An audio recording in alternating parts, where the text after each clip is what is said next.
నమస్తే, welcome to I news. నేను హిమ.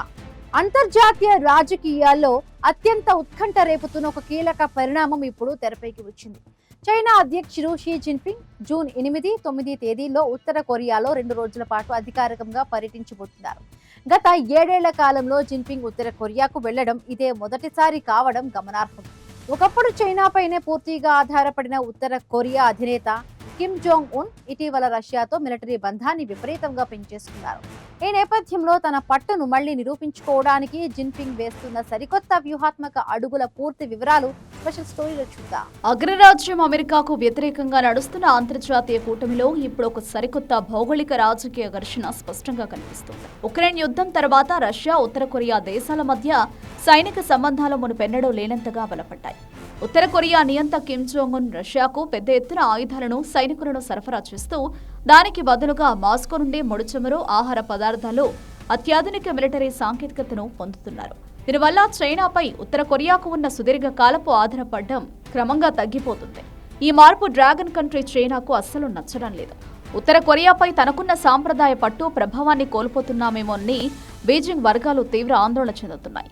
ఈ పరిస్థితిలో కిమ్ జోంగ్ ఉన్ పై తన ప్రభావాన్ని మళ్లీ చాటుకోవడానికి ప్రపంచంలో ఉన్న నియంతృత్వ శక్తులన్నీ చైనా నాయకత్వంలో ఏకతాటిపై ఉన్నాయని చూపించుకోవడానికి షీ జిన్పింగ్ ఈ పర్యటనను అత్యంత ప్రతిష్టాత్మకంగా తీసుకున్నారు. అయితే ఇద్దరు నేతల సమావేశం వెనుక అణు ఆయుధాల విషయంలో ఒక పెద్ద అంతర్గత ఉత్కంఠ దాగి ఉంది. ఉత్తర కొరియా అత్యంత వేగంగా విస్తరిస్తున్న అణు కార్యక్రమం ఇప్పుడు ఈ సదస్సులో ఒక ప్రధాన చర్చనీయాంశంగా మారబోతుంది. గతంలో చైనా ఎప్పుడూ ఉత్తర కొరియా అణురహిత దేశంగా మారాలని డిమాండ్ చేసేది.